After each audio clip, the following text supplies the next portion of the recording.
Buenas tardes, espero que estén bien. Soy Patricio López, como director de Radio Universidad de Chile. Quería agradecer la presencia de todas y todos ustedes acá. En esta ocasión, en la que vamos a presentar un nuevo libro de Ediciones Radio Universidad de Chile, lo cual evidentemente es un motivo de gran alegría para nosotros. Pero evidentemente estamos en esta tarde haciendo más que presentar un libro. Estamos quizás inaugurando un mes de septiembre que parece que este año llegó mucho antes, a propósito de ciertas circunstancias que todos ustedes conocen perfectamente. Y nos parece extraordinariamente importante que en la medida en que pasan los años renovemos el compromiso con la memoria y muy especialmente renovemos ante los ojos de las nuevas generaciones la necesidad de conocer la gran historia de nuestro país, pero también el modo en que esa gran historia está construida con pequeñas historias. Y esas pequeñas historias son los testimonios de muchas personas que en las circunstancias más difíciles de la historia de nuestro país eligieron, en vez de hacer lo que convenía, hacer lo que dictaban los principios. Entre esas personas están los oficiales constitucionalistas de las ramas de las Fuerzas Armadas que decidieron en el momento del golpe respetar el juramento que habían hecho ante la Constitución y asumir las consecuencias que eso tuvo. En muchos casos, ustedes lo saben muy bien, consecuencias fatales. Conversábamos con quienes van a ser los presentadores de este libro y con su autor antes de llegar a esta sala respecto al hecho de que sobre esta historia creemos no se ha escrito, no se ha dicho, no se ha investigado lo suficiente. Y en ese sentido agradecemos como casa, como medio de comunicación y al mismo tiempo como casa editorial, especialmente el trabajo y la confianza que ha depositado en nosotros Miguel Prieto Domínguez para presentar hoy día este libro cuyo título es La desconocida batalla de los oficiales constitucionalistas de las Fuerzas Armadas en 1973. Vamos a dar entonces, en esta tarde en la que, como decía, estamos inaugurando septiembre adelantadamente, paso a las presentaciones, saludar a quienes van a ser los expositores. En primer lugar, a mi izquierda y a la derecha de ustedes, el ex oficial de ejército Carlos Vergara, y a mi derecha, a la izquierda de ustedes visualmente, el ex ministro de Estado Sergio Vittar. Vamos a darle en primer lugar la palabra a Sergio. Yo agradezco la confianza de Miguel Prieto de pensar en mí para escribir el prólogo y para pedirme que esté con ustedes.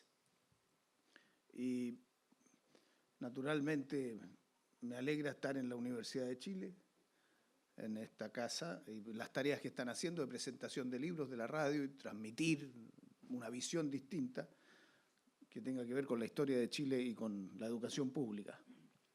Me estoy contento de poder también participar, no puedo nombrar a cada uno de ustedes, pero quiero destacar la presencia de Ángela Geria, que está con nosotros, y tres colegas del gabinete del presidente Allende que están conmigo hoy día aquí, los ministros Concha, Palma y Ramírez. Y también a mi amigo el embajador de Argentina que nos acompaña, José Octavio Bordón, y a cada uno de ustedes y de mis amigos que están presentes. Quiero felicitar también a los tres militares entrevistados, porque son valientes, auténticos militares de espíritu firme, que sufrieron mucho más que los que en algún modo estuvimos sometidos a la dictadura, porque pertenecían al sector de los que estaban dando el golpe. Entonces, que tus propios pares te traten de otra manera es distinto de cuando uno está confrontando a los que son tus adversarios en ese momento de hacer el golpe militar.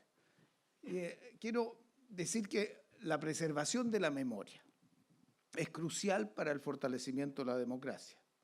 Por eso la importancia de este libro que Miguel nos trae con entrevista a tres destacados oficiales, que iluminan algo que es muy olvidado. Nosotros hemos mirado toda la historia a la luz de las transformaciones que impulsamos y de la sociedad civil, pero no desde el punto de vista de los propios militares, la vivencia de los militares que nos respaldaron el golpe. Y entonces el relato de ellos creo que son vivencias muy trágicas, muy duras. Son esenciales para escucharlos y también prevenir, y con eso ir conformando una memoria colectiva. Porque no basta con las memorias personales, los que tenemos memoria personal de lo que vivimos, nos vamos a morir.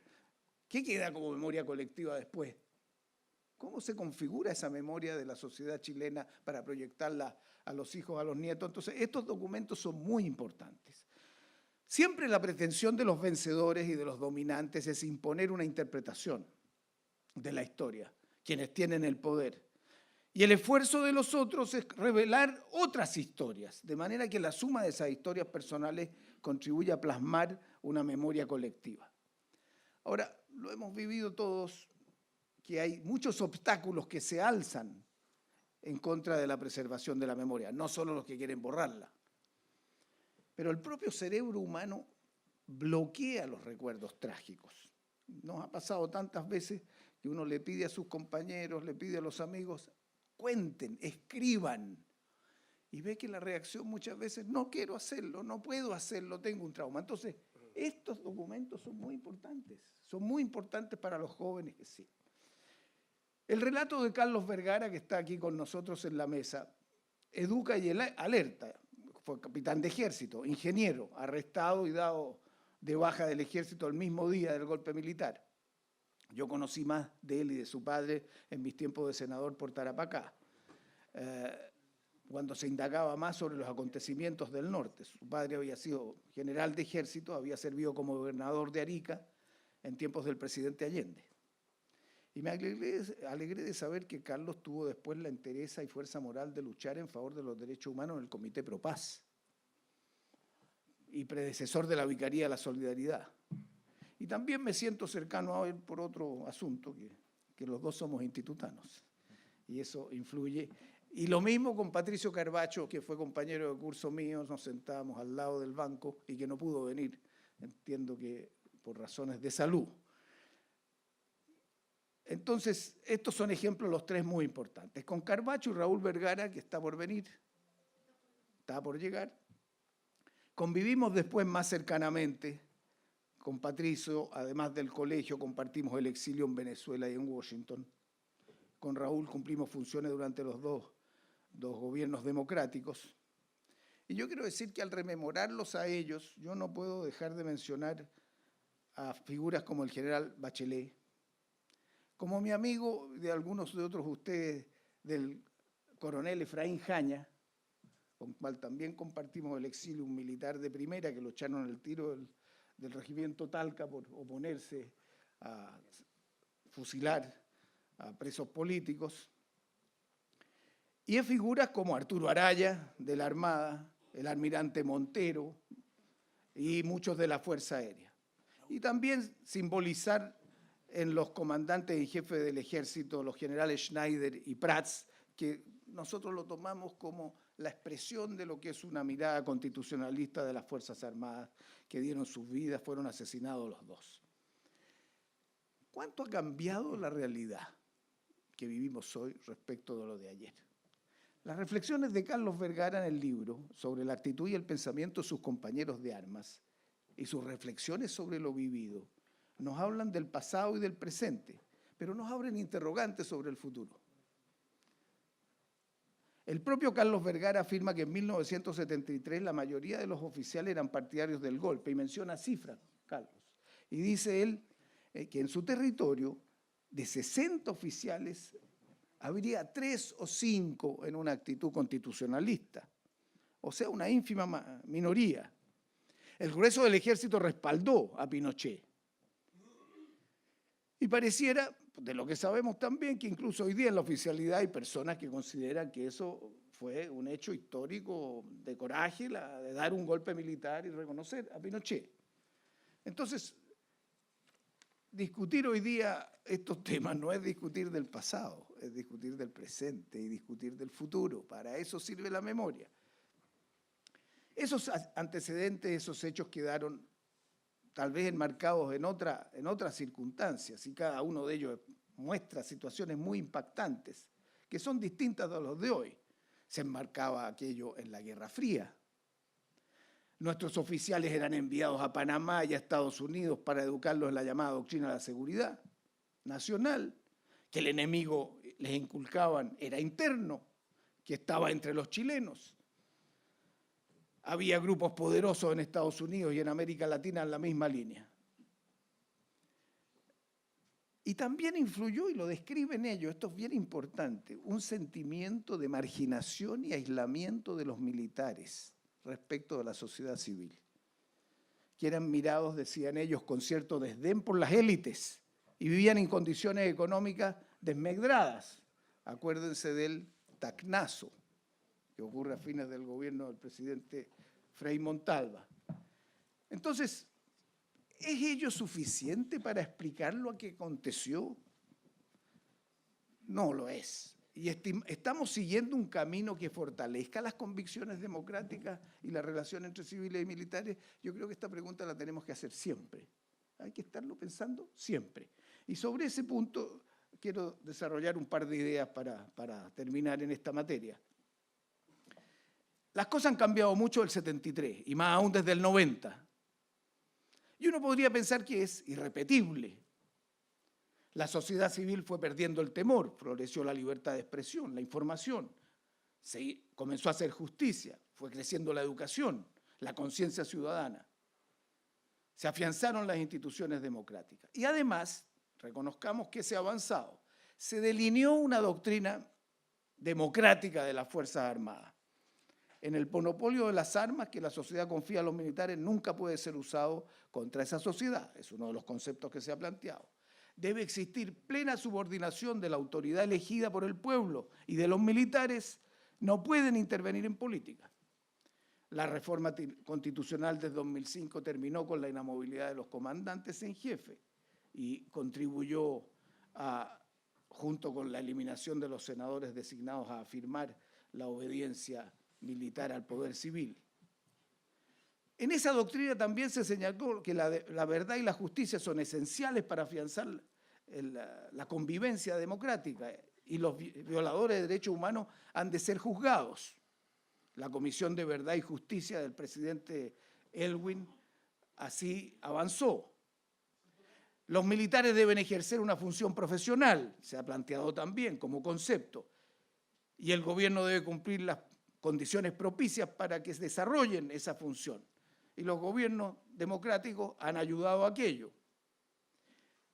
La educación en las escuelas matrices debe incluir los valores democráticos y el respeto a los derechos humanos. Yo no sigo de cerca eso y no puedo opinar, pero es una cuestión que siempre me preocupa, si se está haciendo o no. Lo que sí me correspondió como ministro de Educación es la acreditación de la escuela militar y después de las otras escuelas. Y siempre he entendido que es una forma que la Comisión de Acreditación y los civiles puedan observar cómo la educación de los derechos humanos y la democracia se da en el seno de las Fuerzas Armadas. Y además tenemos que decir que, junto con los puntos que mencioné del perfilamiento de una política democrática a las Fuerzas Armadas, hay condiciones internacionales e instancias internacionales nuevas, la Corte Penal Internacional, la Organización de las Naciones Unidas, las nuevas normas contra la tortura. En fin, son avances culturales mundiales que también contienen, detienen y frenan lo que pueden ser tendencias a la violación de los derechos humanos y al autoritarismo. Pero, ¿es esto suficiente? ¿Estamos bien encaminados?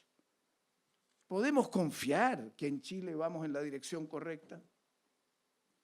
Yo, francamente, confío que así sea, pero no tengo la certeza de que la cultura democrática amplia esté ya sólidamente afincada. Y por lo tanto, este trabajo me parece muy importante. Y termino con los siguientes puntos que a mí me parecen importantes para las políticas públicas a futuro en relación a las Fuerzas Armadas.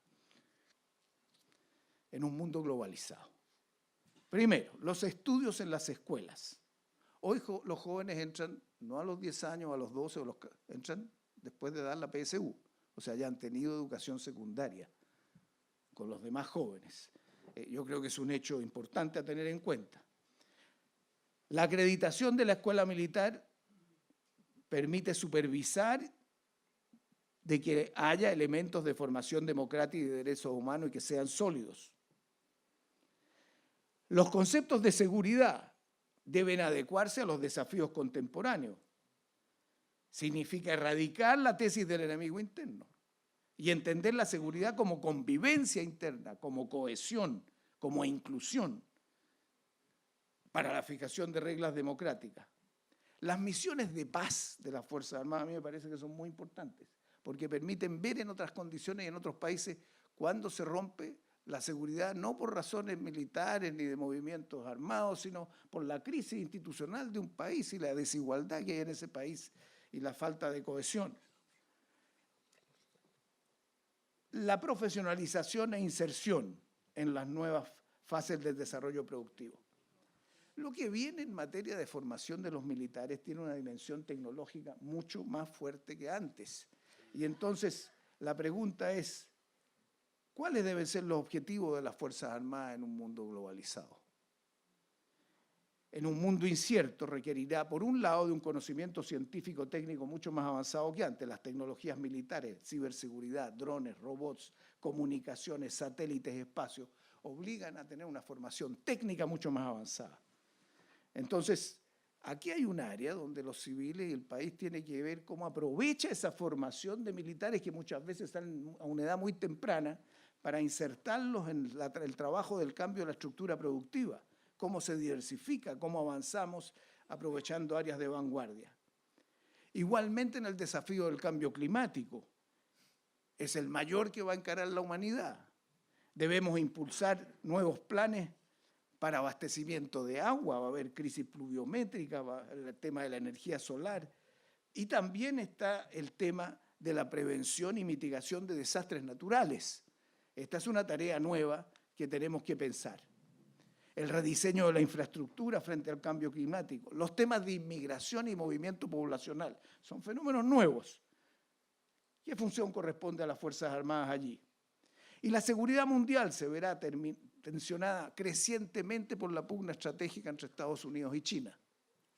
Y en ese terreno, ¿cómo debemos actuar coordinadamente con los demás países hermanos de América Latina? En esto, la América Latina debe tener una colaboración entre las Fuerzas Armadas de la región y la mirada hacia el Pacífico Sur. Entonces, estos son temas nuevos que debemos abordar sobre los desafíos de las Fuerzas Armadas y la responsabilidad de los civiles. Y termino diciendo que los civiles, creo yo, que siempre cometemos el error de alejar a los militares, de no estar preocupados de los temas militares. De manera que también hay una responsabilidad en la relación cívico-militar en cuanto los civiles entramos en los temas de seguridad y participamos más activamente. Estas reflexiones nacen de la lectura del documento, pero lo más esencial, estamos frente a 3 hombres de coraje que nos están dando su testimonio y que ese testimonio se haga carne en los jóvenes del futuro para pensar una sociedad en que las Fuerzas Armadas cumplan un rol dentro de la democracia y se respeten los derechos humanos por todos los chilenos. Muchas gracias.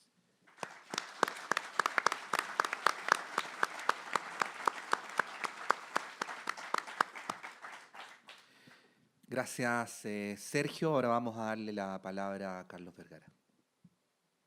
Muchas gracias. En estricto rigor, muchos de los puntos que yo les pensaba plantear a ustedes ya lo hizo el senador Villar. Pero, de todas formas, voy a contar, ¿cierto?, algunas vivencias, algo que nos permitan entender qué fue lo que pasó al interior de las Fuerzas Armadas después del 11 de septiembre. Y aquí está Raúl Vergara, mi camarada de la Fuerza Aérea, y yo como representantes del Ejército y de la Fuerza Aérea, si es que nos arrogamos ese derecho, ¿no? Me resulta de todas formas muy grato dirigirme a ustedes y muy interesante para compartir alguna información que les pueda facilitar el entendimiento de los relatos, de las páginas de este libro y lo que significa cabalmente ser un oficial constitucionalista del año 73. No me voy a referir en esta breve alocución y en premura del tiempo al detalle de lo vivido durante nuestra exoneración y años posteriores, por cuanto eso está en el testimonio del libro que Miguel escribió y que tuvo a bien publicar y que ustedes, estoy seguro, tendrán a bien leer también, ¿no? Es el primer avisito. y comprar. Perdón, el segundo, comprar. Las vivencias personales siempre ayudan a entender situaciones del pasado y proyectarlas al presente. Si soy un tanto autorreferente con respecto al ejército, que me va a perdonar Raúl, quisiera hacer presente que es lo que yo viví directamente durante 15 años e indirectamente desde que nací, por cuanto vengo de una familia que es esencialmente militar y que en lineamientos generales es también válido, porque estoy seguro que Raúl estaría de acuerdo, e indirectamente representamos también a otras instituciones de la defensa nacional que pienso que tuvieron menos actuación o menos preponderancia que la que nosotros tuvimos, los oficiales del Ejército de Chile y los oficiales de la Fuerza Aérea de Chile. Algunos rasgos biográficos míos solamente para que tengan una referencia al leer el libro. Mi nombre es Carlos Vergara, soy capitán, ingeniero militar, y digo con cierta particularidad y con bastante orgullo que en rigor yo fui el primer oficial del Ejército que podría calificarse como exonerado, por cuanto yo amanecí el día 11 de septiembre del 73, a muy temprana hora en la madrugada, arrestado, incomunicado y con una guardia en la puerta. Y permanecí los próximos 4 meses arrestado, incomunicado y con la guardia armada en la puerta. Yo estaba de guarnición en la ciudad de Arica, a cargo del Cuerpo Militar del Trabajo, dedicado a construir caminos en el altiplano de Arica, de canalizar el río Lauca, de construir canales de regadío en los valles de Yuta y Azapa, etc. Y fui dado de baja en enero en forma absolutamente unilateral, por cuanto mis 4 meses de arresto e incomunicación los tuve aislados. Nadie me interrogó y no se me acusó. Supe después que se me habían hecho los siguientes cargos: que yo tenía una verdadera escuela de concientización política al interior de mi unidad, que yo hacía instrucción militar a grupos paramilitares de izquierda y de que yo entregaba información secreta del Ejército al Partido Socialista de Chile. De los 3 cargos yo creo que podría aceptar uno, los otros 2 absolutamente una falacia. Jamás habría entregado información secreta del Ejército al Partido Socialista si el Ejército aún estaba dentro de un cauce constitucional. Siendo civil, regresé a Santiago y me incorporé a los pocos meses en la IBM, una empresa multinacional que estaba ampliando sus operaciones en Chile y que luego de un largo proceso de selección fui aceptado y permanecí allí los siguientes 20 años de mi vida. Mientras esperaba los resultados de mi proceso de admisión, que era lento, formé parte fugazmente, como lo dijo el senador, del Comité Pro Paz o Comité por la Paz, habiendo trabajado de la mano con el obispo o pastor protestante Samuel Nalegas, y en contacto con el Comité para las Inmigraciones Europeas. No obstante, la satisfacción que me deparó a la incorporación a la IBM, dada el tremendo prestigio y los beneficios inherentes a esa empresa, es difícil para una persona que nace programada para ser militar, como es mi caso, sentir una realización al respecto. Mi abuelo, mi padre, mi hermano, todos militares, y tener que colgar el uniforme que usé durante 15 años para pasar a ser civil o paisano, como decimos en la jerga militar. Hasta ese momento mi vida era una sinfonía en color gris-verde en do mayor. Salir de las Fuerzas Armadas no es algo simple, no es cambiarse de trabajo o de oficio. Colgar el uniforme, yo diría que es un verdadero desarraigo, un desarraigo ontológico. Curiosamente, mi abuelo también fue exonerado del Ejército en la década de los años 20 del siglo pasado, siendo capitán igual que yo, por apoyar el programa reformista en ese entonces del presidente Arturo Alessandri Palma y sus cambios sociales. Pienso que el destino de mi familia ha sido ciertamente cíclico. Yo quisiera centrarme un poco en el entorno que afectaba a las Fuerzas Armadas en esos años y contarles cómo se gestó nuestra exoneración. Fuimos alrededor de 36 oficiales del Ejército, bastante más en la Fuerza Aérea, y para que ustedes al leer este libro puedan entender más cabalmente cuáles son nuestras vivencias y nuestras sensibilidades al respecto, ¿no? Algunos enunciados que yo conservo de mi institución cuando era cadete, adolescente. En la escuela militar me enseñaron que la función del ejército es exclusivamente profesional. Es la misma sostenida con firmeza en el pasado, ratificada por el general Schneider en momentos críticos del quehacer nacional y confirmada taxativamente por el general Carlos Prats al asumir su cargo de comandante en jefe luego de la muerte del primero. El sentido profesional de nuestro ejército debiera ser su mayor virtud cívica y una garantía inobjetable de la tradición republicana del país. Las Fuerzas Armadas, cuando asumen el papel de defensoras de la constitucionalidad, asumen al mismo tiempo el de ser garantes de los anhelos populares del país. Ese era nuestro credo cuando yo egresé como oficial de la Escuela Militar en 1962 y que marcó mi rumbo durante mis 15 años de gris verde. Lamentablemente, lo anterior no se condice con la realidad que a nosotros nos tocó vivir. Hablar de una tradición continua de no intervención de nuestras Fuerzas Armadas estimo que es un error, dado que desde la Guerra del Pacífico a la fecha, por ejemplo, han habido varias intervenciones que así lo testiguan. El año 1891, la Armada de Chile se alzó contra el gobierno reformista del presidente Balmaceda. El ejército irrumpe a mediados del siglo XX con el general Carlos Ibáñez a la cabeza, y el 73 aparecen las Fuerzas Armadas, ¿cierto?, derrocando el gobierno de Salvador Allende.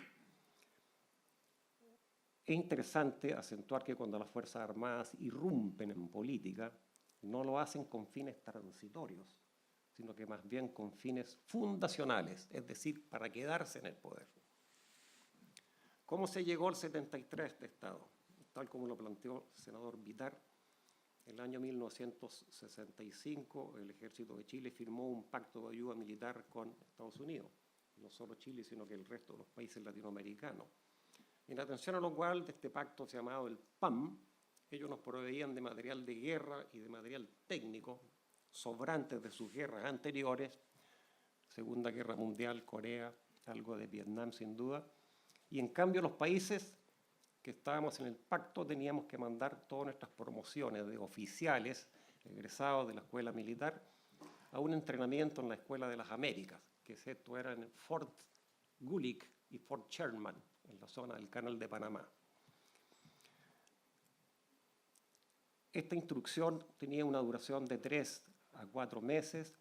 Todos los instructores eran del ejército norteamericano. Todos eran veteranos de Corea y de Vietnam. Todos eran profundamente antimarxistas. Y en ese entrenamiento los jóvenes oficiales del ejército le enseñaban que el enemigo ya no era el país vecino o paravecinal que tuviera demandas territoriales o demandas limítrofes insatisfechas con Chile, sino que el enemigo pasaba a ser el marxista, el comunista, que estaba enquistado en el aparato burocrático del Estado de cada uno de estos países latinoamericanos, ¿no? Por lo tanto, esa era la amenaza que había que erradicar, el marxismo. Y así se explica, así me lo explico yo, el rencor, el encono con que el personal joven del ejército actuó el año 73 contra los seguidores del presidente Allende. Todo esto como producto de la doctrina de seguridad nacional diseñada por el Pentágono norteamericano e impuesto por la Escuela de las Américas. El primer dictador en América Latina que aceptó esta doctrina de seguridad nacional fue el general Juan Carlos Onganía en Argentina en la década de los 60. Ya estamos hablando de los altos mandos, ya no estamos hablando de los oficiales jóvenes, ¿no? Y así vino una sucesión ininterrumpida de democracias que en América Latina comenzaron a derrumbarse. Brasil, Uruguay, Argentina, Chile, Bolivia, Ecuador, etcétera, y en Centroamérica. Y la explicación era que la intervención militar se justificaba porque la seguridad nacional estaba amenazada. Cuando la doctrina de seguridad nacional pasa del plano meramente institucional, del plano militar, a un plano nacional, se produce la militarización de la política en el país, como lo vivimos nosotros, ¿cierto?, durante 17 años y como lo vivió antes Argentina, Uruguay, Brasil, etc.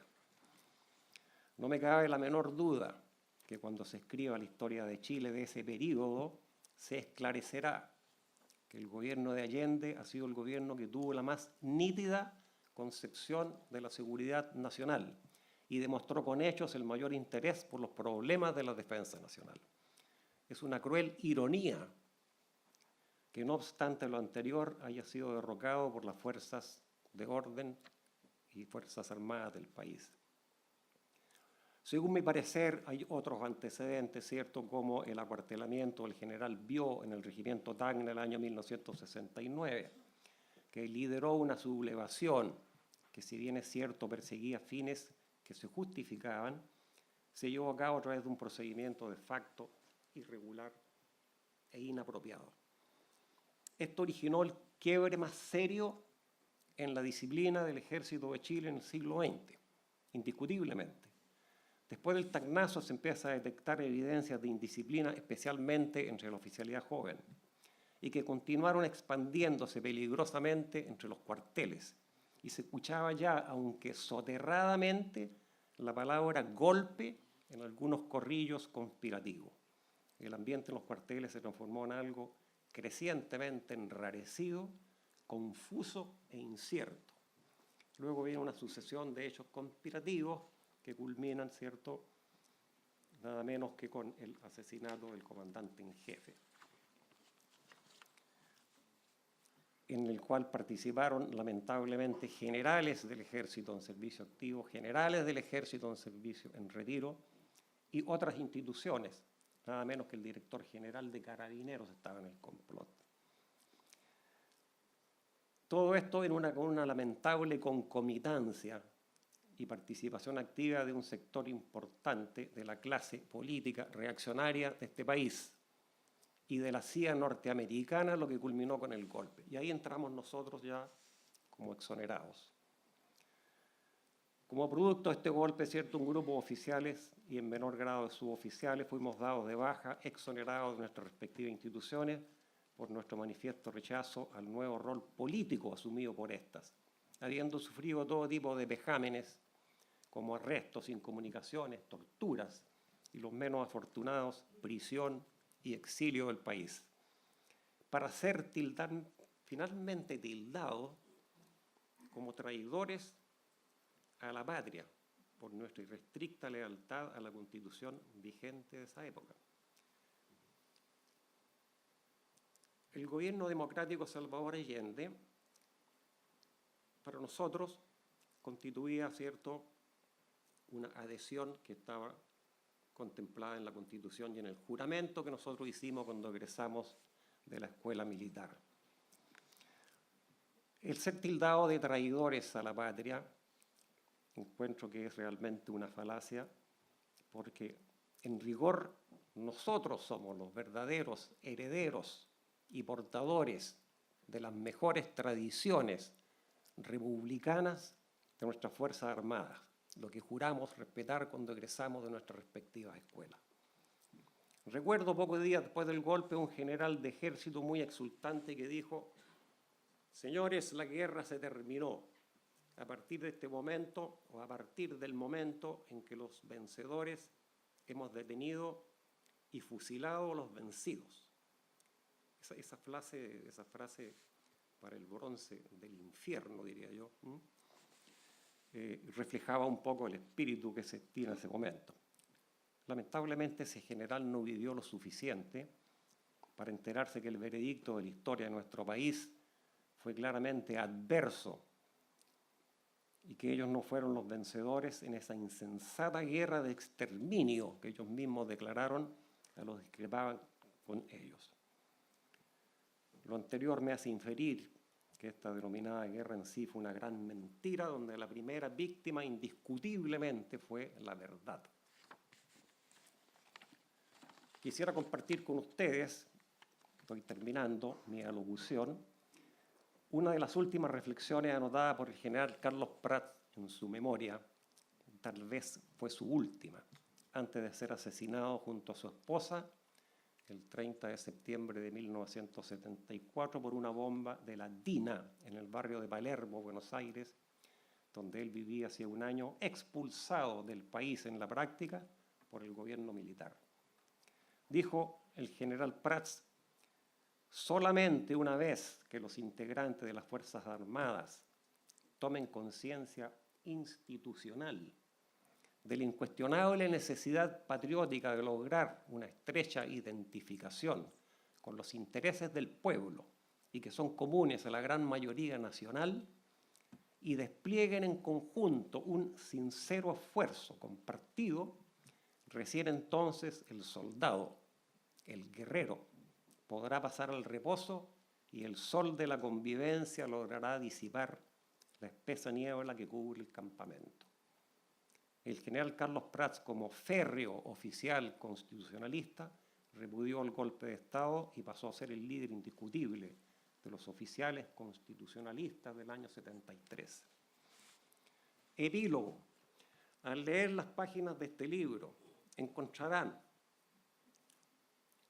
a través de nuestras continuas conversaciones y entrevistas sostenidas con Miguel, el autor, un testimonio secuencial de lo que fue para nosotros nuestra vida como producto de la exoneración, a través de recuerdos, de vivencias, frustraciones por sueños incumplidos, y también de la lucha que dimos en distintos frentes durante los largos años de la dictadura. Cada uno de los días que evocan estas páginas tienen rostros, esencias, tal vez carencias, algo de coraje y mucho de dignidad para recuperar lo único que al final nos pertenece y nos hace fuerte. Encontrarán nuestra propia historia como oficiales constitucionalistas del año 73. Muchas gracias por haberme escuchado.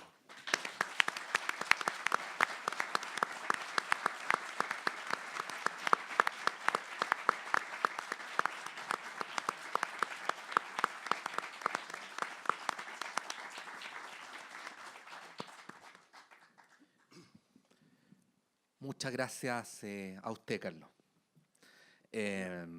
Vamos a darle ahora la palabra al autor del libro, a Miguel Prieto Domínguez. Miguel. Gracias. Primero agradecer a los entrevistados la confianza que tuvieron. No es fácil entrar en esta esfera tan personal y muchas veces de sufrimiento, ¿eh? También agradecer a los que hicieron, porque hay dos prólogos en este libro, de dos exministros de Salvador Allende, don Sergio Vitar y don Aníbal Palma, que está entre nosotros también acá.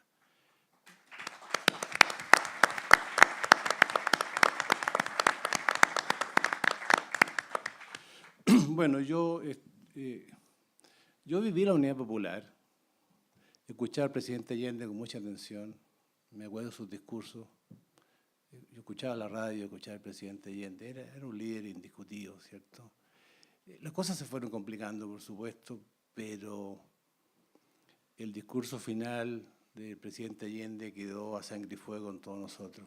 Y los que vivimos en Chile, los 18 años de dictadura, sufrimos mucho también, porque la verdad es que se apagó prácticamente la época más preciada de la vida, digamos, de los 20 a los 40 años. Es muy importante lo que pasó en Chile, lo que sufrimos, lo que estuvimos acá. Bueno, ¿cómo nació este libro? Este libro nació de una casualidad prácticamente. Yo venía en el metro de Santiago con Patricio Germán, que está entre nosotros acá, y en tema de la ciudad, porque porque yo soy arquitecto y psicólogo, tengo 2 carreras, y estábamos en el tema de Fernamos la ciudad con Patricio, y de repente se acerca un señor, que fue Carlos, y habla de los militares constitucionalistas. Y ahí vi que estaban organizados, y dije yo, esta historia hay que contarla.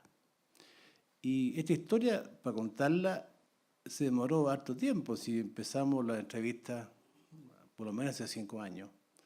Un libro se demora 5 años y quizás más de repente en ser recopilado, escrito. También quiero agradecer, antes que se me olvide, a don Ricardo Forte, que es el doctor en historia, que hace la introducción. Muy generoso él, yo no lo conozco personalmente, pero encontré muy adecuado su texto y él, la verdad, que me concedió, digamos, el poder usar su texto en este libro. Está muy contento de hacerlo porque él escribió un tema sobre los golpes de Estado en América Latina y un poco una perspectiva histórica de cómo fueron dándose estos golpes y todo lo que decía un poco Carlos, toda esta relación con la Escuela de la América y todo lo que venía. Bueno, entrando a la entrevista, las entrevistas fueron personalizadas, fueron entrevistas a profundidad, ¿cierto? Con cada una de las personas, ¿cierto? Y fueron saliendo, lamentablemente, Patricio Carvalho, que el tercer entrevistado que no está presente, está enfermo, tengo entendido, y no pudo venir. La verdad es que hay cosas muy impactantes en los testimonios de Carlos Vergara, por ejemplo, el hecho que él hubiera entrado inmediatamente al tema de los derechos de los perseguidos y trabajar en el Comité Pro Paz, cosa que habla de una iglesia que no es la iglesia que tenemos hoy día, que está en desgracia, pero esa iglesia de esos días fue una iglesia muy valiente, ¿cierto?, que ayudó a mucha gente. Carlos estuvo en eso, trabajando, también tuvo participación política, tengo entendido. Lo mismo, el caso de Raúl tuvo 5 años detenido en Chile, pasando por distintos lugares, ¿cierto? Finalmente, él estuvo condenado a muerte, y eso lo contamos aquí, tuvo un juicio de guerra, ¿cierto? Y fue condenado a ser fusilado junto a 6 personas en la penitenciaría. Y esa, por alguna razón de presión internacional, no se produjo, pero ya estaban los fusileros ahí ensayando los tiros ya. O sea, entonces era cosa muy realmente por pensar distinto finalmente, por tener una mirada distinta de lo que era la sociedad y el país, ¿cierto? De Patricio Carvalho, él no fue detenido inmediatamente, él siguió trabajando como 10 días en el ejército, en la Fuerza Aérea, estuvo a cargo, me contaba él, de la estación Mapocho y todos los alrededores ahí, ¿ah? Incluso contaba cosas muy impresionantes, que la gente que llegaba al toque de queda y la gente que estaba por ahí cerca lo metían en los trenes hasta la madrugada, ¿cierto? Y les daban café y todo, y la mañana salían todos los que quedaban como fuera en el toque de queda, salían, digamos, a sus casas, ¿ah? Cosas así. Finalmente, ¿por qué?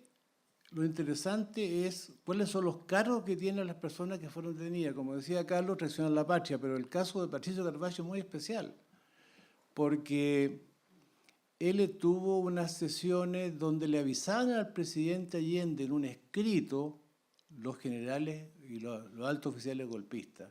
Eso llegó a La Moneda. Pero resulta que tuvieron esa gente que se juntaba en algún lugar para hacer este escrito, tuvieron la mala suerte, digamos, de que el papel de calco lo botaron por ahí y había una persona del otro lado, tomó el papel y supieron exactamente lo que habían hecho, y ahí les costó un poco eso, una de las razones, digamos, y entre eso el presidente del Banco del Estado, tengo entendido, porque ahí se hacían las reuniones. La cosa es que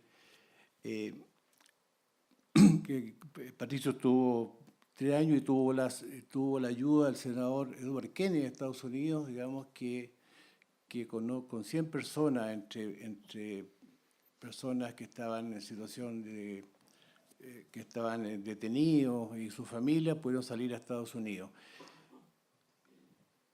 Paradójicamente, el que hace la invitación para que entre Patricio Gervais a Estados Unidos es Henry Kissinger.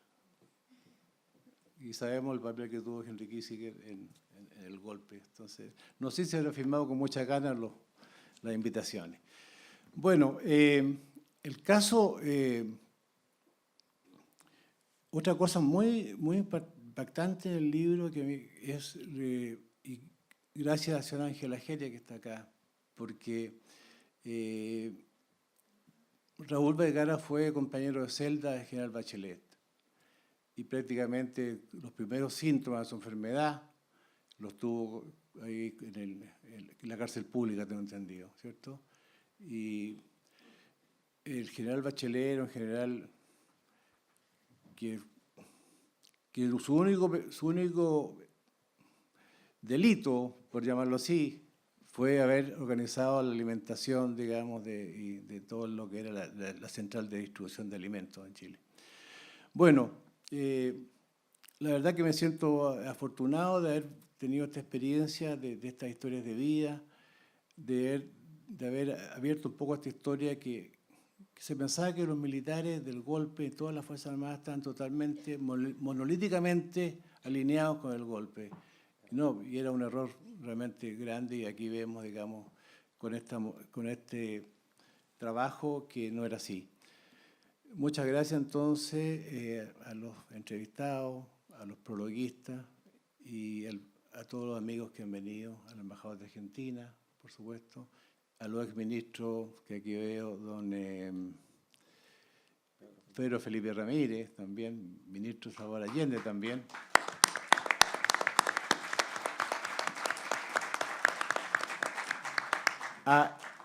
También quiero agradecer a Héctor.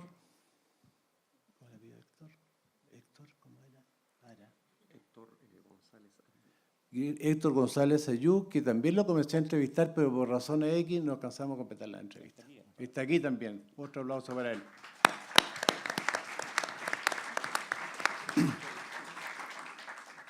Muchas gracias entonces. Sí, bueno, sí, queremos decir al final que pensamos que al estar en esta presentación estamos desde esta casa también cumpliendo con nuestra tarea. Quiero agradecer la presencia de quienes han estado sentados en la mesa, pero también la confluencia en esta tarde de todas las voluntades que han venido, que han ocupado las butacas, que antes han dado testimonio y que han construido quizás la mejor parte de la historia reciente de nuestro país. Esta es una radio pública, como ustedes lo saben, y sentimos que estamos cumpliendo con nuestro propósito al poder reunirnos esta noche en torno a la presentación de este libro. El autor, que es Miguel Prieto, va a disponer su bolígrafo para firmar a todos quienes se acerquen y, por supuesto, como se estila habitualmente y muy en especial en esta noche, vamos a compartir una copa de vino también para celebrar el nacimiento de este libro. Muchas gracias y buenas tardes.